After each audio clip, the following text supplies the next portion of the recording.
comes down to basketball, when it comes down to actual talent and not taking dirty jabs, not punching someone in the throat, not kneeing someone in the groin, not flagrant fouling someone from behind while their back is turned to you, right? Not taunting somebody for a long time with your finger, right? Not walking into Indiana saying, walk in your trap, take over your trap, right? Not all these things, not trying to fight Caitlyn on the court. Those won't win basketball games. You know what will win basketball games? What this woman right here, Elizabeth Clark, does on a nightly basis. The face... Oh my, the face of Marina Mabrey right here on your screen. Let this be a microcosm for the next 10 years against every opponent who tried to harp out and do CC nasty. I mean, Angel Reese. Look at this, man. Watch this. Marina always trying to score something with somebody, bro. This is crazy. Look. And it's Kelsey Mitchell. Come on. And look, Marina knows she was wrong. Because, now you know Mabrey was wrong because we've never seen Kelsey Mitchell do anything like everything you heard about the WNBA's explosive growth. The sold-out arenas, record-breaking jersey sales, private planes chartered for fans and media. Forget it for a second. To truly understand the simmering truth of this league, the real story beneath the hype, you need to see one single viral moment. It rips away the polished veneer, exposing uncomfortable jealousy threatening to derail the biggest boom women's basketball has ever experienced. This isn't just about a star, it's a culture clash boiling over. I can guarantee you some part of this is real. Why? Because this is some Canadian singer I don't know. This is her, what I think was her partner. This is a woman who was about who in heels about 6'5". Why do I know that? Because I was sitting here. I was right here. This is the Canadian singer. I don't know who it is. She was on Celebrity Cam. This is the said Canadian singer and a partner. This is my footage. This is my footage. So Marina is clearly trying to talk to Caitlyn after the game. Caitlyn does not want anything to do with Marina Mabrey and just walks right. That viral image, tearing through social media since last night, is impossible to unsee. It captures Marina Mabrey, still near the tunnel, her gaze fixed with unmistakable intensity. She's watching Caitlyn Clark, who redefined women's basketball, sign autographs for a massive wall of devoted fans lingering after the buzzer. Mabrey's look, not neutral. This was a full, undeniable, venomous side-eye. The exact expression you give someone when you genuinely cannot stand them receiving attention, adulation, and a spotlight you feel should be yours. The internet caught every pixel, sparking furious debate. Look at that. Threes, please. Threes, please. Okay, MHA, what you gonna do with it? You know you don't want to give it back. Oh, look at that. KK. But here's the brutally honest question nobody wants to sit with. Who, in this current WNBA, is genuinely lining up for a Marina Mabrey signature? Let's be real. Nobody is skipping dinner, battling traffic, or waiting 90 minutes after a game just for her scribble. That's not an insult. It's the undeniable reality of where these two players sit in cultural pull and star power. One, Caitlyn Clark, moves entire markets, generating revenue this league only dreamed of. The other simply does not, and frankly has not for a very long time. That widening chasm, growing all season, finally caught up with her in a way she couldn't hide. This isn't just about ego, it's about millions in fan engagement. Gonna lie, what we're seeing from CC is freaking ridiculous. She is hooping on another planet right now. Oh my God. Last night, she put the work. She put belt to ass on my Toronto team, on the Toronto Tempo. It was also Caitlyn Clark's Canadian debut, her first game in the city of Toronto, and she did not disappoint. She left the entire country of Canada excited. 24 points, 4 3-pointers, and 7 assists. Just honestly, just cooking. Like some of the buckets I've seen, ridiculous. Like she's the most exciting player to watch. And get this wasn't any random regular season night. This was Marina Mabrey's own team on her own home floor in front of her own fans who paid to watch her play. And what happened? Caitlyn Clark and her Indiana Fever teammates walked directly into that building, silenced the home crowd, and took the win anyway. They didn't just compete. They dominated, leaving with the result in the exact building where Mabrey is supposed to be setting the tone. That is not a small thing to swallow as a competitor, especially one whose team struggles and whose personal spotlight dims. Imagine your own territory invaded and conquered. 100% like aware. I know when I went too far with things, like, and it's like shameful. It's like, really, Marina, like that was ridiculous. So like, for example, the Caitlyn thing, like when the play was over and everyone was like, that was obvious that my emotions of us losing and losing and losing, and then she's like low-key punking our team on top of it. Like that was too far, like that was too much.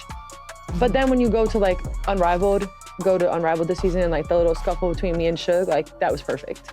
Cause it was just enough that it like fueled me and the team. But then on the flip side, like when we were in Indiana and it was, everyone's booing us, like it feels like shit. We end up losing by like 25 and it's like, Marina, that's your fault, buddy. Like. Now listen to this part, because this is where the humiliation truly compounds. Losing at home is always rough, but losing at home and then watching the opposing team's biggest star spend the entire post-game signing autographs for a massive line of fans who specifically traveled just to see Asterisk or Asterisk play. That is the kind of night that sears itself into the mind of a competitive person. It sits with you, festering, long after the box score is forgotten. So when people online say Mabrey was salty, gee. This is crazy. I have never seen Kelsey Mitchell react like this. I honestly don't think I've ever seen Kelsey Mitchell get this mad. Get so mad to get up in somebody's face. What happened? What did Marina Mabrey do to evoke this out of Kelsey Mitchell? Also, you guys, look at Marina Mabrey's reaction. She doesn't even do anything. Kelsey gets in her face, she's yelling at her, and Marina Mabrey just looks at her and walks away. Like, this is even crazy for Marina. She has crowned herself the crash out queen. She didn't even say anything. She wanted no smoke. I need to know what happened though. Like, was anybody at this game? Was anybody sitting courtside? Does anybody have a different angle of what went down? Like, what caused this? I have so many questions. You have like one of the calmest players in the league going off on one of the biggest crash outs in the league, and the crash out does nothing, and the calm player is going. Jealous or envy-ridden? They're not just making assumptions. They're seeing the raw, unfiltered human reaction to a deeply uncomfortable truth that's been brewing under the surface of the WNBA for months. This isn't a one-off incident, folks. This is a symptom of a much larger systemic issue, a fundamental culture clash between the old guard and the seismic shift Caitlin Clark represents. It's the sound of a carefully constructed status quo shattering, and not everyone is ready to pick up the pieces with a smile. On the floor, that is an ejection. If you do that, if you do that in the NBA, you're gone, bro. Like, what are we talking about? This is common sense.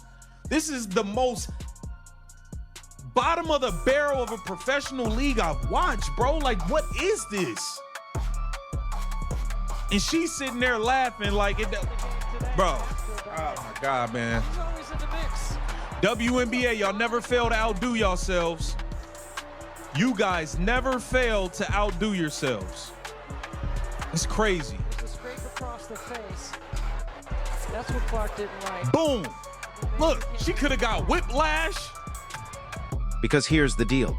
For decades, the WNBA has been a league built on grit, on a slow, arduous climb for recognition. Players fought for every single fan, every dollar, every media mention. They prided themselves on their toughness, their defensive prowess, their real basketball. And for a long time, the narrative was that you had to earn your stripes, you had to pay your dues, you had to prove yourself worthy through years of quiet, hard work before you even thought about getting a fraction of the spotlight. It was a badge of honor, a shared struggle, a bond forged in the trenches of limited resources and overlooked talent. Marina Mabrey gets honest about Caitlin Clark's shove.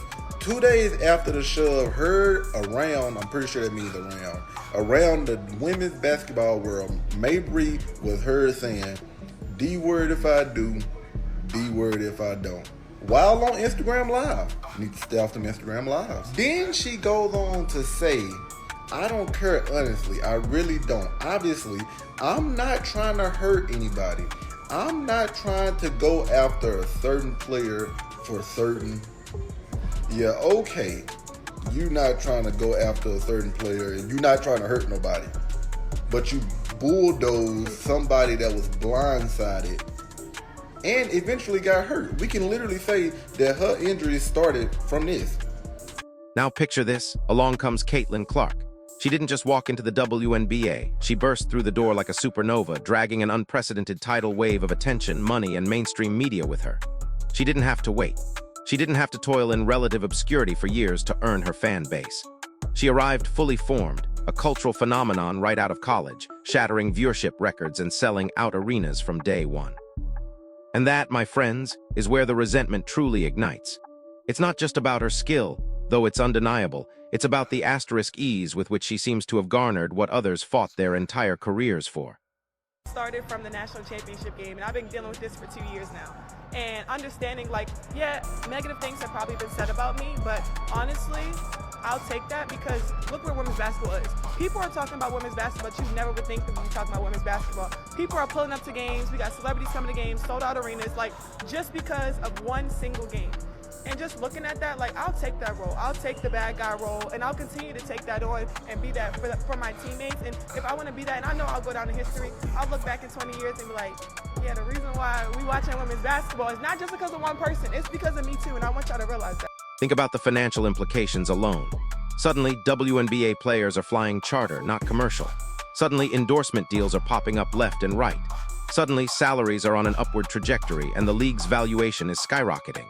And while every single player benefits from this rising tide, the uncomfortable truth is that she is the one who brought the tide in. She's the engine, the catalyst, the walking, breathing revenue generator. So while players publicly say, "A rising tide lifts all boats," privately, many are looking at the captain of that boat and wondering why she gets to steer when they've been rowing for so long. It's a deep-seated human emotion. Why her? Why now? What about my asterisk years of sacrifice? WNBA women are 100% jealous of Caitlin Clark. You cannot sit here and look me straight in the eye and tell me that this girl, Caitlin Clark, who put your sport on the map, who pays your bills, who is your meal ticket, is the 11th best guard in the WNBA. You can't sit here and look at me in the eyes with a straight face and say she's the 11th best guard. This doesn't have anything to do with skill. This doesn't have anything to do with how she plays on the court. This has to do with they can't stand how much of an impact she has had on the WNBA. They can't stand that she has put their sport on the map and that she made their sport relevant. Yes, there's been plenty of other legends before her, but they never ever had the impact like she had. And this isn't just speculation. We've seen it play out in coded language, in subtle digs, in the physical aggression on the court that goes beyond competitive play. The rookie treatment has always been a thing, but this feels different. It feels personal.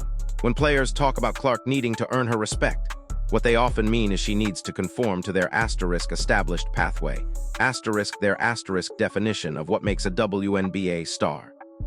But the world, and more importantly, the asterisk market, has already decided she's a star. Her jersey sales aren't asking for permission. Her millions of social media followers aren't waiting for a veteran's stamp of approval. The disconnect is glaring.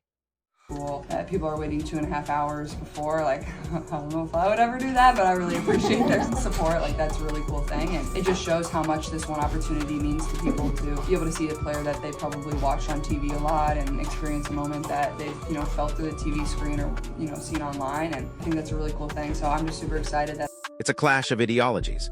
The old guard's belief in incremental progress versus the new reality of instant viral stardom. Some veterans view Clark's immediate celebrity as an affront to the league's history, a shortcut around the traditional rites of passage. They believe the WNBA's foundation was built on rugged defense, physical play, and a grind-it-out mentality, and that her flashy, long-range shooting style, while captivating, somehow undermines that legacy. It's almost as if they're saying, "We built this house brick by brick, and now you're trying to put a penthouse on top without laying a single one." Is Caitlin Clark not trolling, but signing her jersey in Toronto in Marina Mabrey's building? Marina Mabrey choked the game, which is why I call her Marina Maybe. Maybe she'll play, maybe she won't. Maybe she'll play well, maybe she won't. I did not know this was this many. It was this many Caitlin Clark fans in Toronto. Some was traveling, of course, but guys, look at all the 22 jerseys out there. Like, what? This is majority. Like, this is not I'm sorry, I didn't mean to hit that again. This is not just majority. Like, this is not just the Indiana Fever line. This is not just the Fever entrance. This is the whole entrance right here, which what it looks like at least, right? But just look around. All you see is Caitlin Clark jersey. You can barely even see a Temple jersey, if I'm not mistaken, right? Like, you got a Kawhi Leonard jersey right here. But God, this is crazy, man. But here's the brutal paradox. That house they built while strong was still largely unknown to the broader world. Clark isn't just adding a penthouse, she's building an entirely new skyscraper next door that's drawing everyone's attention to the whole neighborhood. The WNBA desperately needs this new attention, these new fans, this new revenue. The league itself, from Adam Silver down to team owners, is practically begging for it. So, how do you reconcile the internal resentment of some players with the undeniable, transformative positive impact she's having on the league's overall trajectory and financial health? It's a tightrope walk for everyone involved. Like you see these two here, like they're going to be unmistakable here and here. Here and here, that's where they are. There's one with the glasses. You can see her in my video as well. But as someone who sat right here as this is going on, yeah, they are the exact people. Except for a few meters away, it looked like Mabrey was trying to talk to CC after game, just ignored her to go to the fans. The league knows it, the networks know it, and the sponsors definitely know it. Every time Clark steps on the court, eyeballs glue to screens. Every time she signs an autograph, a new fan is minted. Every time a veteran player or pundit takes a swipe, it only amplifies her story, turning casual observers into invested viewers eager to see how she responds, how the narrative unfolds. It's a self-feeding beast of a storyline, and it's become the dominant plot thread of the entire WNBA season, overshadowing almost everything else. The irony is, the very acts of perceived disrespect only serve to elevate her further into the cultural consciousness. It's targeted for so many different reasons. One, these WNBA players, they're bullies, they're jealous, they're envious. I believe there's some underlying racial energy there as well. You have veteran players who have been in the WNBA for years and they feel like they didn't get their recognition, they didn't get their marketing. But Caitlin Clark entered the WNBA a phenom. This has been her whole entire life. She's been breaking records. Her resume proves it with her accomplishments. She was the Rookie of the Year for the WNBA, right? So you have players that are mad at her status, but she earned it. She earned it. She's fought for it. She's very competitive. She's an athlete, and they're trying to take little digs at. This isn't just about individual players feeling slighted. It's about the very identity of a league in transition. Is the WNBA going to embrace its newfound mainstream appeal, or will it allow internal friction to slow down its momentum? The potential for exponential growth is staring them in the face, but that growth requires a unified front, a collective embrace of the future. If players continue to harbor and express this kind of animosity, it sends a confusing message to new fans, who are often tuning in specifically for the excitement and star power Clark brings. They're not interested in internal politics. They just want to watch compelling basketball. Yeah, I mean, I'm super excited to be here. This is my first time in Canada in general, so it's been cool to be here and experience their culture and be in Toronto and experience the city. So just super excited about that. Obviously, I've traveled internationally and played in a lot of different places, and I think it's really fun to just see different parts of the world. And basketball is a game that brings a lot of people together, and I think that's what's so amazing about it. And I think that's kind of what I've experienced and been able to see from afar for them through their first season. It's just the amount of people that are supporting the tempo and are excited about the tempo and excited about winning basketball in the country. And obviously the NBA team here is fantastic, so that certainly helps as well. But I think that's the biggest thing is just the excitement. I mean, even at our hotel last night, there was people that came up to us and were like, we love the tempo and we're so excited for the game tomorrow. They maybe said they would be cheering for us this game, but just to see their excitement and their joy for the tempo and just basketball in general. And let's be blunt, this kind of public, visible resentment like Mabrey's side-eye is bad for business. It creates a narrative of division, not unity.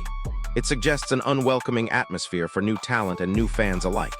Imagine being a young girl, inspired by Caitlin Clark, watching these games and seeing her idol consistently targeted both physically and emotionally by other players. What message does that send? It risks alienating the very audience the league is working so hard to cultivate, turning potential lifelong fans into casual viewers who might just tune out if the drama overshadows the sport.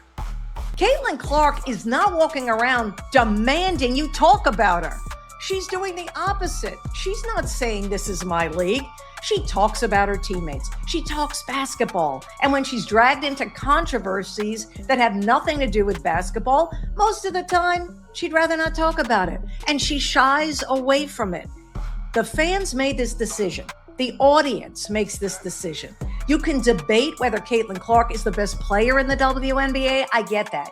You can debate whether she's the MVP. I get that too. I love these debates. These are basketball debates. But her impact on the popularity of this league, that's not much of a debate. And acknowledging Caitlin Clark's impact does not diminish Asia Wilson, does not diminish Olivia Miles, does not diminish Paige Beckers. In fact, it's the exact opposite. The media, of course, is eating it up.